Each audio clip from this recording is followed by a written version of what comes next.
Flora, you speak a lot about the globalist qualities of Machado's writing and how much reach they have. But in your excuse me, in your view, what does what makes the posthumous memoirs of Brás Cubas such an intrinsically Brazilian novel? What It's are the qualities that you identify? Because you've been talking about how you look at it from a contextual perspective. So I'd be interested in seeing what are the lenses that you use to identify that Brazilianness, you know? all the Brazilianness is what gave me headaches.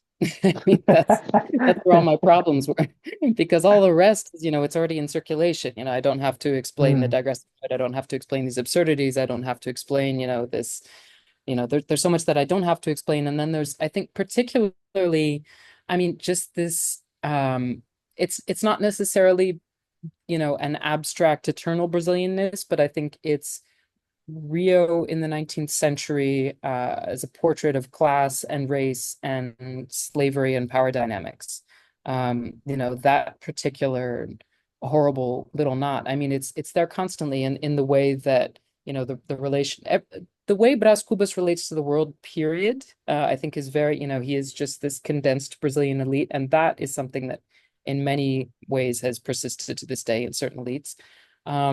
But just all of the interactions between people across power dynamics, from the former the from Brás Cubas whipping his slave Prudencio as a child, and then Prudencio being freed and acquiring his own slave and whipping his own slave, the way that Brás and Virgília use Dona Plácida, the way that he fights with his sister over the inherit. I mean, just all of everything that I haven't listed so far. Essentially, just these petty, horrible interactions. Everything that's sort of outside of the romance, and even the transactional qualities of the romance itself.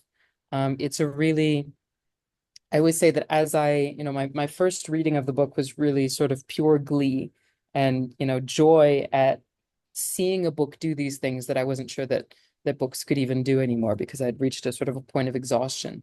And then subsequent readings, as I became familiar with all this historical context, the book sort of became heavier in my hands and darker and sadder and more painful. And you can you can sense it's a work of casual cruelty, a very conscious casual cruelty, casual on Brás Cubas's part, absolutely not casual on Machado's part. And I don't mean to reduce it to its pain, because obviously, it's melancholy and mirth all the way through. But I think that pain and that violence, just tossed off with a wink.